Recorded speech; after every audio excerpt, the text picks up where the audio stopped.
Boa noite, meus irmãos, graça e paz, amém? Glória a Deus, que gostoso, que bom podermos aqui estarmos reunidos e adorar a Jesus, essa presença tão intensa, né, que caiu sobre nós nesse tempo de adoração. E o desejo era nós nos alongarmos aqui, continuarmos aqui só adorando e proclamando Ele, já valeria muito, né? Já vale a pena, mas a vontade e a sede é essa, né?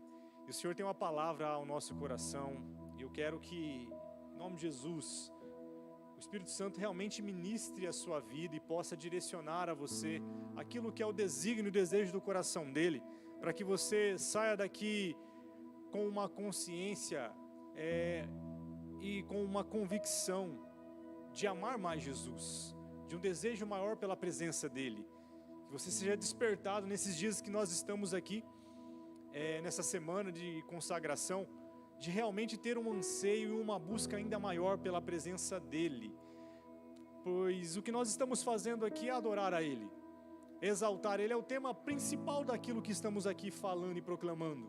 Tudo é sobre Ele, gira em torno dEle, e não há assunto melhor para falarmos, não é verdade? Ele é maravilhoso. Então, ainda em pé, pegue a sua Bíblia comigo, por favor.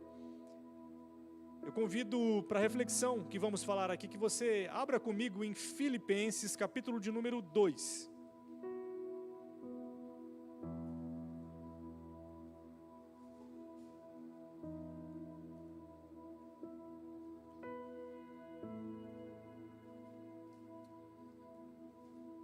Carta do apóstolo Paulo aos Filipenses, capítulo de número 2. Faremos a leitura a partir do versículo 5. Diz assim: tenham a mesma atitude demonstrada por Cristo Jesus. Embora sendo Deus, não considerou que ser igual a Deus fosse algo a que devesse se apegar. Em vez disso, esvaziou-se a si mesmo, assumiu a posição de escravo, ou servo, e nasceu como um ser humano. Quando veio em forma humana, humilhou-se e foi obediente até a morte, e morte de cruz.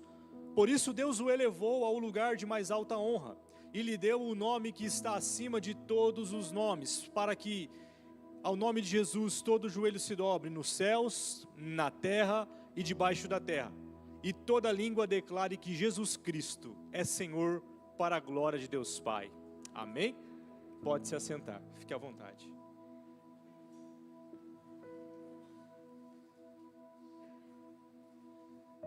Hoje nós falaremos aqui a respeito de Jesus, nesse tema tão maravilhoso que é incrivelmente Jesus, né? A base daquilo que estamos falando.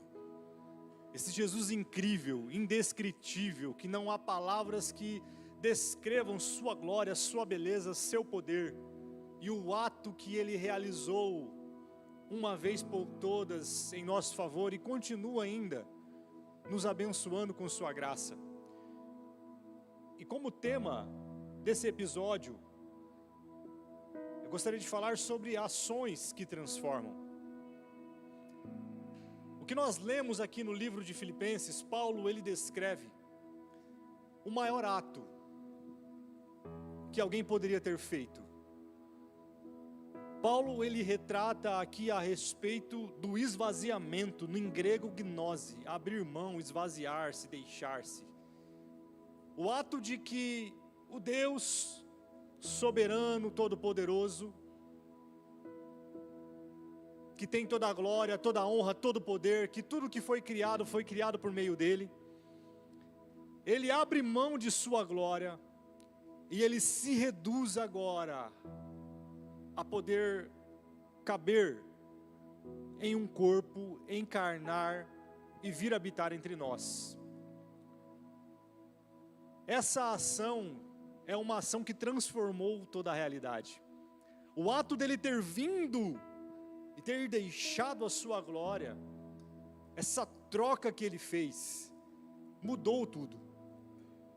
Essa ação transformou tudo o que nós conhecemos, pois o pastor mesmo disse ontem, que existe o ascer e o descer a partir dele, né? A partir da sua vinda, existe o antes e o depois, porque ele dividiu a história.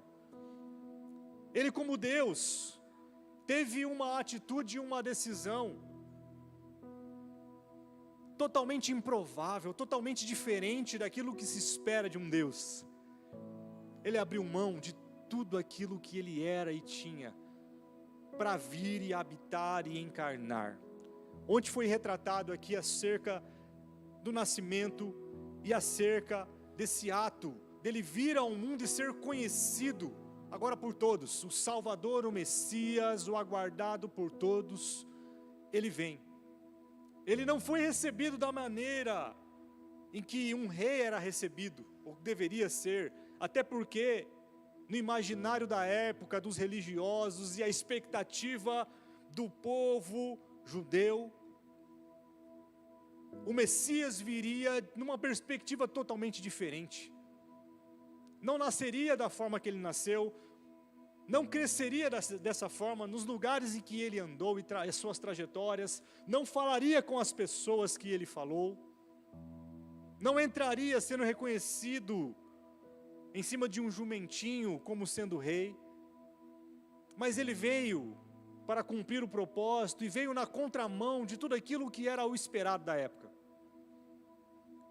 Ele vem para realmente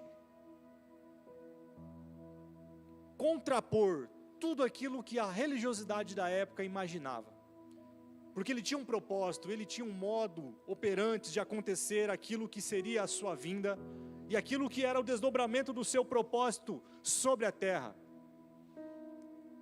Então nós vemos que esse Jesus que nós servimos e falamos, ele é um Jesus que não cabia no imaginário religioso dos judeus da época, do povo para qual ele foi enviado para ser morto e ser entregue.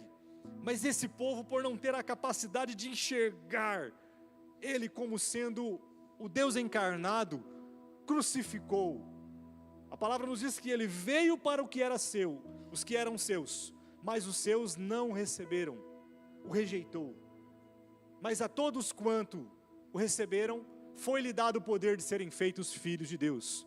Nós o recebemos, nós o aceitamos, nós cremos nele, e hoje nos tornamos filhos, amém? Mediante então a essa decisão, que primeiramente partiu dele.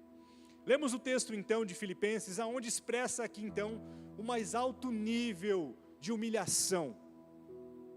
Deus abrir mão de sua glória. Olha a troca que ele faz.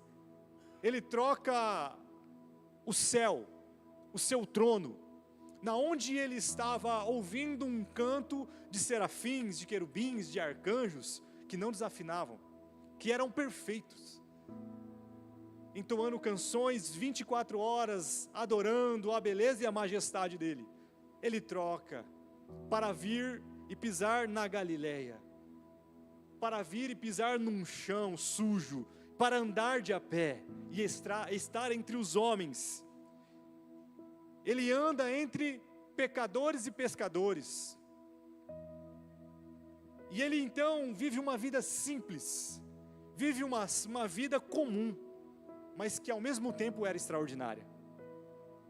Jesus retrata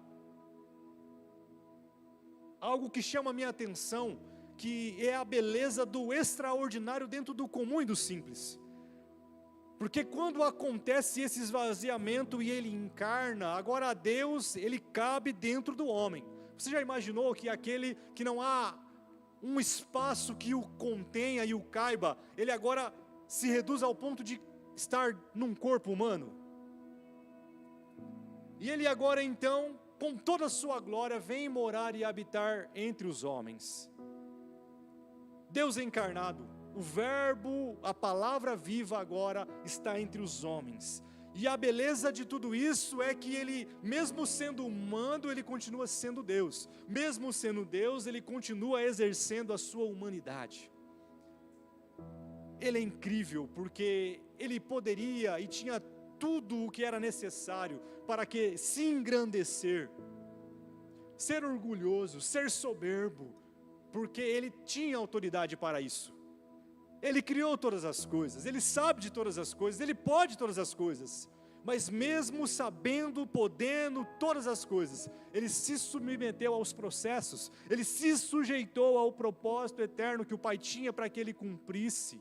E mesmo sendo um Deus, se sujeitou a vir como uma criança, cresceu e passou pelos processos e viveu uma humanidade maravilhosa. E sabe, um aspecto interessante que eu gostaria de ressaltar e discorrer aqui sobre essa pessoa maravilhosa chamada Jesus, é que ele para nós é o maior exemplo, sim, de espiritualidade que já pisou sobre a terra. Mas muito mais do que isso, ele é um exemplo de humanidade. Ele não veio somente nos ensinar a viver como um homem espiritual deve viver servindo ao Pai, servindo a Deus, mas principalmente veio nos ensinar como ser humanos de verdade. Suas ações revelavam isso, revelavam a grandeza de um Deus que estava encarnado e vivia uma humanidade em santidade, que mesmo não precisando fazer isso, se submeteu e fez para nos dar o exemplo. Então eu gostaria de falar sobre Jesus de forma bem simples, bem objetiva, da forma incrível como ele viveu, citando algumas ações que ele teve, que teve a capacidade de mudar a vida de pessoas. Toda a ação de Jesus, nós devemos entender que ela foi intencional. Ele nunca agia sem ter um propósito por detrás das suas ações. Ele sempre pensava antes de agir, e sempre que agia, o poder das suas ações transformavam a vida das pessoas, trazia fundamento, trazia conhecimento, trazia edificação. Jesus para nós então é um exemplo sem igual, sobre como nós devemos ser seres humanos de verdade. Porque o que nos falta muitas vezes não é a espiritualidade, mas nos falta sermos como Jesus, humano nos moldes divinos, ou divinamente humano, de modo que viveu uma vida a agradar o Pai, mesmo pisando na terra e andando entre pecadores, se assentando com pecadores, mas não se permitindo ser dominado pelo pecado, mas vivendo uma vida sendo realmente uma resposta para toda a sociedade, de que mesmo em meio ao pecado, em meio às trevas, há a possibilidade de viver uma vida para a glória de Deus em santidade, que agrada ao Pai. Então, Jesus, ele é esse exemplo supremo para nós. E eu gostaria então de citar algumas passagens e fazer algumas aplicações no decorrer delas. Nós vemos então, Jesus ele inicia o seu primeiro milagre em um casamento, em Caná da Galileia. Como foi falado ontem, depois do seu batismo ele foi levado para ser tentado ao deserto.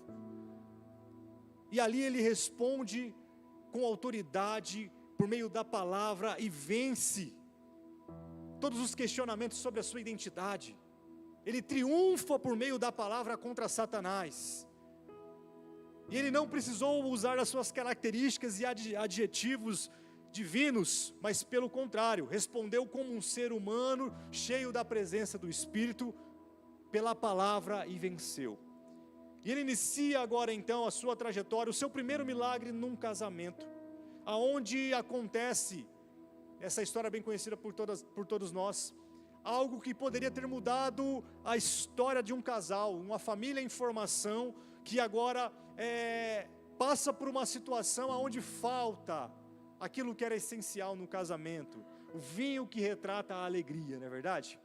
Jesus estava naquele cenário, e quando ele fica sabendo de toda aquela movimentação, sua mãe é avisada, ela chama quem pode resolver, que é o seu filho. Jesus identifica aquele problema e ele tem uma ação, a ação de trazer a resolução para aquele problema. Olha que interessante, Jesus ele não era alguém passivo, diante das circunstâncias, ele identificava os problemas e ele era alguém que se tornava a resposta para resolvê-los. Então o vinho, que era o sinônimo da alegria que estava se esvaindo de um casamento que estava iniciando, ele faz o milagre que nós conhecemos e transforma então aquilo que poderia ser a ruína, a vergonha em alegria, e a festa continua, e o vinho agora numa qualidade superior, né? A água é transformada nesse vinho. Jesus agora então tem essa atitude e essa ação de ser a resposta para um problema que ele identifica, trazendo transformação para uma família, para aquele casamento. Jesus, ele deve estar presente nos casamentos e nas nossas vidas, na nossa família, queridos. A ausência de Jesus dentro do nosso lar é a presença, muitas vezes, de vários problemas, várias situações sem soluções, várias situações complicadas em que nós não temos capacidade de resolver. Devemos chamar aquele que pode fazer, né, aquilo que está faltando, que é a alegria, voltar novamente dentro da nossa casa, na nossa família. E nós precisamos ter a atitude de convidá-lo, permitir que ele esteja presente na nossa casa, na nossa família, como ele foi convidado naquele casamento e transformou aquela realidade. Jesus também, em outro momento, ele é convidado a ir à casa de um homem que era uma autoridade religiosa da época, chamada Jairo. E a palavra nos retrata em Mateus 9, do 18 ao 26, que uma mulher cruza o caminho. Ele agora é convocado por Jairo. Jairo fica sabendo que ele poderia e pode, porque tinha autoridade de fazer aquilo que ele não podia, que era curar a filha dele. E uma mulher agora cruza o seu caminho, a mulher do fluxo de sangue. Jesus então tem a atitude e tem a decisão de transformar os ambientes e as vidas pelas quais ele passava. Entenda que todos aqueles que foram até Jesus receberam um toque dele, não saíram da mesma forma. Todos aqueles que procuraram Jesus com sinceridade, com alguma necessidade, saíram transformados, saíram melhores, saíram curados, saíram libertos, porque esse é o poder que ele tem e efetua naqueles que creem, que se dispõem a irem até ele. Então nós entendemos e conhecemos a história que essa mulher interrompe, ela toca de uma forma que liberou virtude.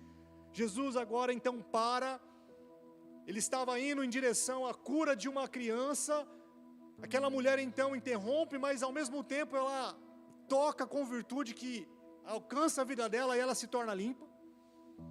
Pela tradição, ela não poderia ter vida social, e quem fosse tocado por essa mulher se tornava impura ou impuro.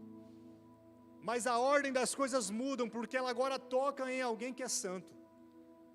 E ao invés dela contaminar Jesus, é Jesus que santifica, que purifica ela.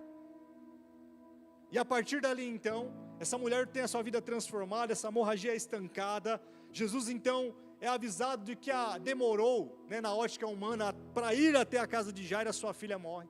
Mas ele chega no momento certo, queridos, manda aquele cortejo da morte embora e ressuscita aquela menina, chamando ela para viver aquilo que é o propósito de vida dela. Jesus era alguém que não era passivo diante das necessidades das pessoas. Por onde ele passava, ele transformava a realidade das pessoas, porque ele entendia o seu propósito. Você pode falar, poxa, mas ele era Deus, então ele tinha esse poder. Mas ele realizava tudo quanto realizava como um ser humano cheio da presença. Alguém que se compadecia. E sabe, muitas vezes, nós não temos essa compaixão e essa percepção e essa sensibilidade. Quantas pessoas nos procuram, quantas pessoas diante de nós que expõem uma realidade de problema, de necessidade, muitas vezes nós ficamos de braços cruzados. Não que muitas vezes vamos ter condição de resolver, mas nós podemos fazer algo a respeito. Podemos ter alguma atitude e decisão que pode pelo menos confortar, consolar, ou no mínimo orar para que algo aconteça. Jesus, ele nunca permitia com que alguém saísse diante dele sem ter alguma resposta e ser edificado no processo. Outra passagem interessante, Lucas 19 narra a história de um homem chamado Zaqueu, um publicano, odiado por todos. Um homem que tinha um estereótipo de alguém repudiado, porque ele se vendeu ao Império Romano para cobrar imposto do seu próprio povo. Era visto como um traidor pelos da sua pátria. Mas Jesus passa, e esse homem pequeno que não conseguia enxergar Jesus e ficou sabendo de que ele passaria por ali, sobe numa árvore e chama a atenção de Jesus. E Jesus, ao passar e ver essa atitude, ele conhecia quem era esse homem, ele sabia das maldades que havia no coração, dos desejos que havia no coração desse homem, mas ele sabia também a necessidade que esse homem precisava de uma transformação em sua vida. E ele não julga de forma religiosa, ele não vê como os outros viam esse homem como um traidor, ele vê uma alma necessitada de ajuda. E Jesus então chama Zaqueu e fala: Zaqueu, desce daí, eu vou entrar na sua casa hoje, vou cear com você. E Jesus vai e entra na casa desse homem. Jesus poderia ter entrado em qualquer outra casa, ninguém imaginaria que ele entraria na casa de um publicano. Eu acredito que o questionamento de muitos da multidão que estava ao seu redor era lá: eu já não falei para vocês que esse homem aí não é quem diz ser? Porque ele está aí, vai comer na casa de um cobrador de imposto, vai entrar na casa desse homem aí que é odiado por nós. Só que Jesus, quando entra, queridos, as coisas não ficam como elas estão. Ele muda todo o cenário. Porque a partir do momento que Jesus entrou naquela casa, queridos, aquela casa passou a ser dele agora.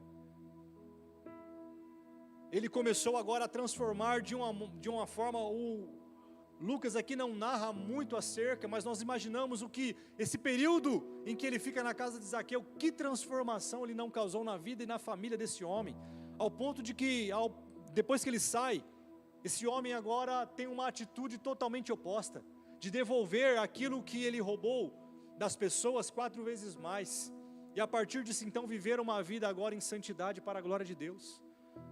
Jesus, ele tinha uma ação e uma atitude de olhar as necessidades, de olhar as pessoas e ser uma resposta para a resolução da vida, dos problemas delas. E nós, queridos, também temos esse exemplo para ser seguido, e temos em nós a capacidade de transformar a vida das pessoas também. O mesmo Espírito que estava em Jesus está em nós, para fazer coisas como ele fez e até obras maiores. Mas precisamos ter a mesma percepção. Sabe, Jesus ele contrariou sempre a ótica da religiosidade, porque ele sempre ia na contramão. Ele nunca julgava as pessoas, ele não condenava as pessoas, ele sabia a matéria pela qual as pessoas eram formadas, de pó, pessoas falhas, seres humanos que estavam carentes do Salvador. E ele então, como um ser humano, viveu tudo isso na pele e foi resposta para a transformação.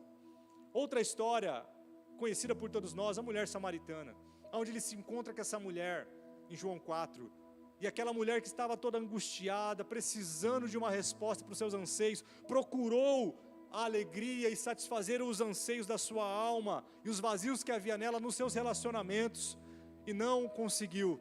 Jesus não deixou passar despercebido, mandou seus discípulos ir para outro lugar, e a sós com aquela moça então, se revela a ela agora, sabendo que ela tinha esses anseios, e ele agora começa a trazer a revelação e a realidade, do que ela precisava não era água física para matar a sua sede comum, ela precisava, e a sede que ela tinha era da água viva, que tinha o poder de transformar a vida e a realidade dela, e saciar esse vazio que ela tentou preencher com tantas coisas, com homens e com relacionamentos frustrados. Jesus viu naquela mulher alguém que a sociedade não viu. Essa mulher estava indo num horário buscar água que não era convencional, porque ela não tinha uma vida social muito bem aceita por todos. Pelo contrário, imagino ser julgada, não bem vista. Mas Jesus viu aquilo que a sociedade não viu, e teve uma atitude de transformação, de compaixão, e a vida daquela mulher foi transformada, porque a partir daquele diálogo, ela tem a revelação de que de fato ele é o Messias, e ela se torna uma missionária, e ela volta agora para Samaria, e proclama que ela conheceu de fato quem é o Messias, o Cristo, e aquela região toda foi alcançada pelo Evangelho por meio dessa mulher. Outra passagem onde nós vemos a revelação dessa pessoa incrível, Jesus se revelando e trazendo agora a cura, está em João capítulo 5, do 1 ao 9, o paralítico no tanque de Betesda, um homem que já estava há 38 anos, sofrendo, pessoas passavam por ele, e não podiam fazer nada, e não tinham compaixão. Mas Jesus passou e viu a realidade daquele homem, e não enxergou nele simplesmente um paralítico, um coitado. Enxergou um filho, enxergou alguém que poderia ser curado e transformado, e fez algo a respeito. Porque havia ali a cultura de que agitava-se as águas, e quem fosse lançado primeiramente naquele tanque era curado, e ele nunca conseguia ser o primeiro.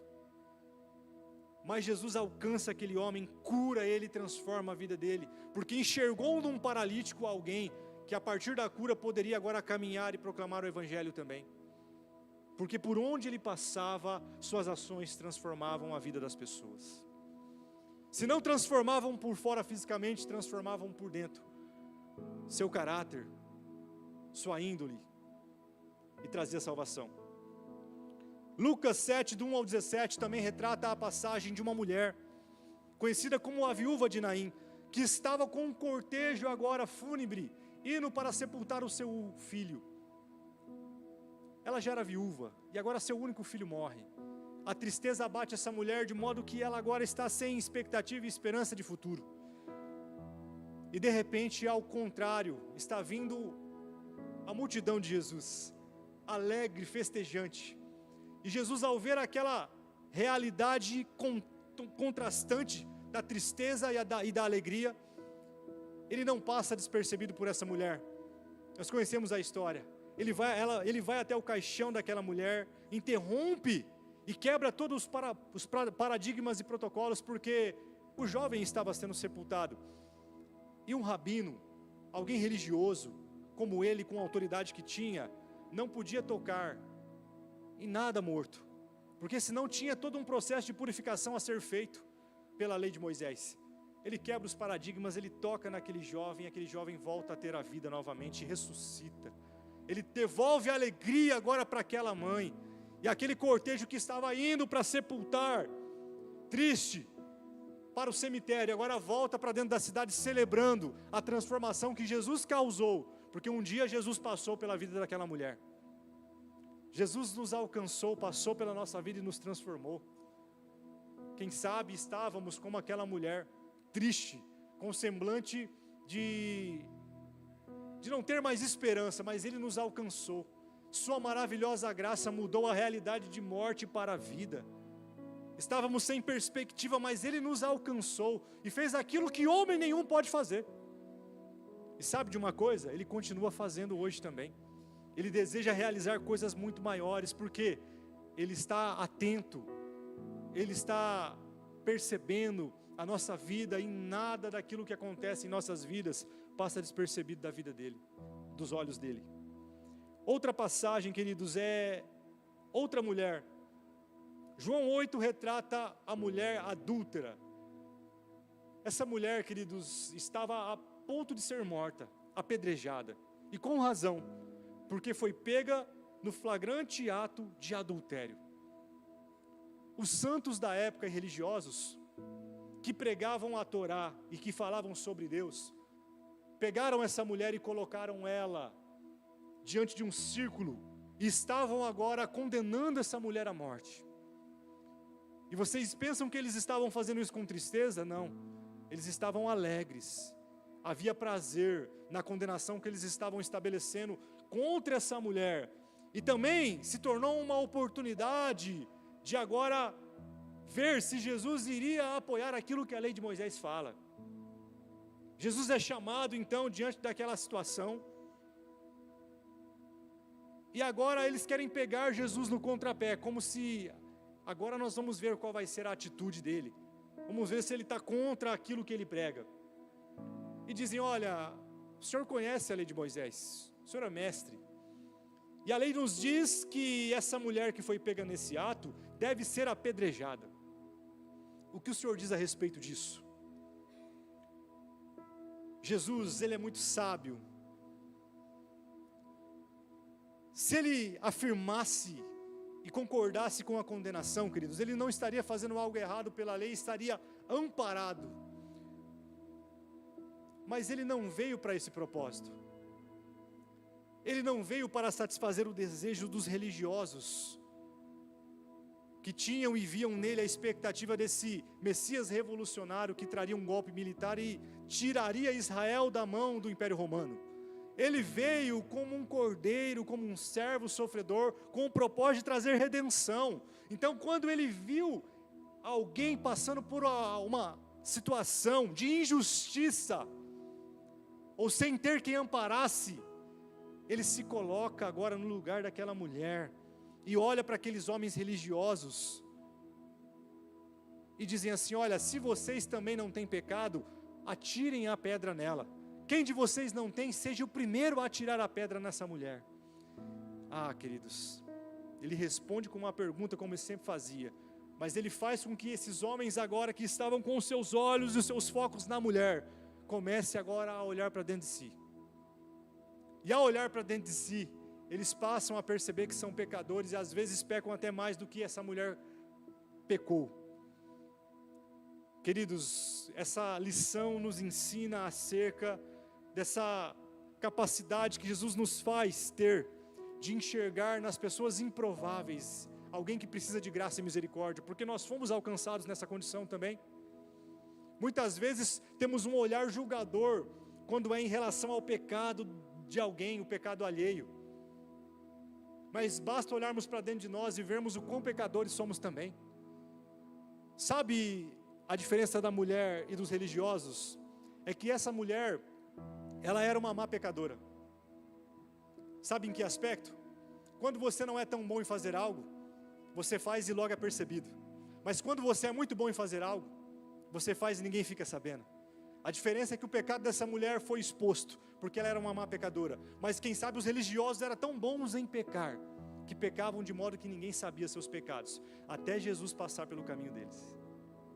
E fazer com que o olhar religioso de condenação que estava apontando o dedo para as mulheres, para aquela mulher, agora seja voltado para eles, e eles enxerguem o quão necessitados da graça de Deus eles são também. E Jesus não aponta um dedo de condenação, mas estende as suas mãos para aquela mulher, de modo que ele começa a escrever no chão, e daqui a pouco aqueles homens com aquele questionamento, ninguém tem coragem de levantar e atirar a pedra, pelo contrário, se levantam ao começar dos mais velhos e eles vão embora, um a um, até que não fique mais ninguém. E Jesus pergunta para aquela mulher: cadê teus acusadores? E ela fala: eles foram embora. E Jesus fala para ela: eu também não condeno você, vai e não peques mais. Queridos, esse é o nosso Deus, um Deus que viveu uma humanidade que transformava a vida das pessoas. Os religiosos não podiam conceber, eles não conseguiam aguentar. Como pode Deus vir de forma tão simples? Jesus conversava com crianças, Jesus ele dava atenção para as mulheres, Jesus andava e andava de a pé, andou tanto que andou até sobre as águas. Jesus era alguém que vivia simples, mas por onde ele passava as vidas eram transformadas. Ele é o maior exemplo de humanidade que nós precisamos ter. Se hoje parássemos para realmente ter ele como exemplo e viver na prática as suas ações, o mundo não seria como ele é hoje. A maldade não se multiplicaria como está. Eu gostaria de trazer agora, para nós encerrarmos, mais uma passagem. Marcos 10:45 fala que ele não veio para ser servido, mas para servir e dar a sua vida em resgate de muitos. Se ele viesse para ser servido, ele estava dentro do seu direito por ser Deus. Mas ele vai na contramão, ele vai na contracultura daquilo que se espera de um Deus. E ele serve. E aí uma passagem que todos nós conhecemos, João 13, do 12 ao 15, fala a respeito de um momento ainda antes, ou perto, dele ser entregue, da última ceia. Seus discípulos estão assentados, e Jesus agora pega uma bacia, uma toalha, coloca uma roupa para banhar ali, e vai aos pés dos seus discípulos, ao começar por Pedro, tira as sandálias do pé de Pedro, e começa a lavar os pés de Pedro. Pedro fica totalmente desconfortável com isso e fala: não faça isso, o senhor não pode fazer isso de forma nenhuma, o senhor é Deus, o senhor não pode fazer o que o senhor está fazendo. E Jesus fala: Pedro, se eu não lavar os seus pés, você não tem parte comigo, Pedro, tem que ser assim. Aí Pedro fala: não lava só os pés não, lava eu por inteiro. Não é verdade? E aí, queridos, ele ensina aqui a maior lição de todas, queridos, que aquele que quiser ser o maior, tem que ser o menor. No que Jesus fala em Marcos 45, que ele não veio para ser servido, mas veio para servir e dar a sua vida em resgate de muitos, o contexto é a briga dos discípulos, que agora estão andando com Jesus, e todos eles agora entram num questionamento de quem é o maior. Porque os filhos de Zebedeu, Tiago e João, perguntam para Jesus: olha, mestre, quando o senhor vier no seu reino, conceda agora que eu e meu irmão se assente uma à sua esquerda e uma à sua direita, né? Um ministro da economia, outro ministro da educação no seu reino. E aí os outros discípulos, ao ouvirem isso, ficaram indignados. Jesus fala para eles: não, vocês não estão entendendo. Meu reino não é dessa terra. A proposta não é esse reinado que vocês estão imaginando, não. O cálice que eu vou tomar, vocês não vão ter capacidade de beber. É o cálice da morte, de entregar a minha vida. E os discípulos diante daquilo ficam intrigados. Falam assim: como é que eles têm coragem de chegar no mestre, né, e já pedir um lugar de mordomia ao seu lado? E aí Jesus, no contexto em que eles estão ali querendo saber quem é o maior, e já não era a primeira vez que isso estava acontecendo, Jesus fala assim: olha, vocês querem estar num lugar de autoridade, de destaque e conhecimento, mas eu, que deveria estar e buscar esse lugar, vim para ser servido. Em outra passagem ele fala para os seus discípulos também, dizendo a respeito, né, quem é maior? Aquele que está sobre a mesa sentado ou aquele que serve? Os seus discípulos respondem a ele: com certeza, maior é aquele que está sentado sendo servido. Jesus fala: pois bem, eu sou comparado àquele que serve. Eu vim para servir. E Jesus aqui então coloca seus discípulos no seu devido lugar, queridos. E quando ele lava os pés dos seus discípulos nesse outro contexto, antes da última ceia, ele prepara seus discípulos num batismo de servo, para que eles pudessem agora entender que quem quiser ser o maior, tem que ser o menor. Essa atitude de Jesus quebra tudo, quebra todo o protocolo de grandeza que há em nós. Porque muitas vezes nós achamos que somos merecedores, que somos melhores, não é verdade? Mas a grande realidade é que todos nós pecamos e carecemos da glória de Deus. Isso não é a graça dele todos os dias, querido. Quem somos nós? Jesus, ele nunca esteve num lugar elevado, a não ser quando foi elevado à cruz para ser morto em nosso lugar. Ele se esvazia. E há um escritor que diz que como pode pessoas cheias de si, com manias de grandeza, servirem a um Deus que se esvaziou de toda a sua glória? Está errado essa conta. Às vezes vemos as pessoas brigarem por tronos, por lugares de autoridade, de reconhecimento, quando ele abriu mão de tudo isso. Olha que interessante, os homens buscam a glória, quando ele abriu mão da sua glória para ser como os homens, nos dando esse acesso. Então agora o Filho de Deus se tornou homem, para que nós homens pudéssemos se tornar filhos de Deus. E ser filho de Deus não quer dizer que nós somos melhores que ninguém, quer dizer que nós temos uma responsabilidade de sermos como o nosso irmão mais velho Jesus, e seguir o seu exemplo e ter as suas atitudes, amém? E Jesus então, quando faz isso, lava os pés dos seus discípulos, ele fala assim: olha, eu fiz isso e vos dei o exemplo para que vocês façam assim também. Queridos, que ação maravilhosa, onde agora Jesus está de joelhos, lavando os pés sujos daqueles homens, e quem olhasse agora para aquela água suja daquela bacia, não precisava mais olhar para o alto e ver Deus, via agora o reflexo de Deus naquela água, porque Ele veio para servir, e Ele veio para servir as nossas vidas e nos dar esse exemplo, que nós viemos aqui também para servir.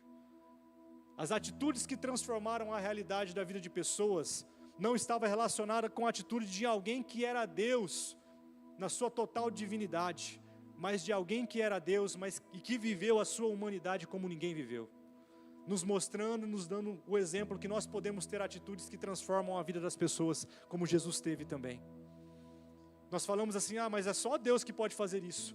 Com certeza. E qual é o método pelo qual Ele pode fazer isso? A sua vida. Você é o caminho de acesso para que Ele transforme a vida de alguém. E Ele usará a sua vida, Ele usará suas mãos, Ele usará a sua boca, para que alguém no processo seja alcançado, como você foi também. Porque você, para ser alcançado, teve que ter um instrumento usado por Deus, para que você pudesse hoje estar aqui. E a mesma atitude que transformou a sua vida também pode transformar a vida de outras pessoas. E você ser Jesus na vida delas. Em nome de Jesus, amém? Então esse Jesus incrível de quem nós estamos falando, queridos, ao mesmo tempo em que Ele era simplesmente só isso, Ele era maravilhosamente tudo isso também. Há uma frase que diz que, Fernando Pessoa diz, um poeta, que Jesus é o alguém que se fez ninguém, para que o ninguém que eu e você somos, se tornasse alguém. Ele se submeteu a trocar de lugar conosco, para que nós hoje pudéssemos estar no lugar dele, de filhos, e desfrutarmos dessa presença maravilhosa que hoje vivemos, e dessa vida que Ele veio nos dar, e nos disse que veio para trazer vida, e vida em abundância em sua presença. Então, com esse exemplo maior, que é Jesus, que viveu de uma forma incrível, enquanto estava na terra, eu convido você a se colocar de pé, no seu lugar.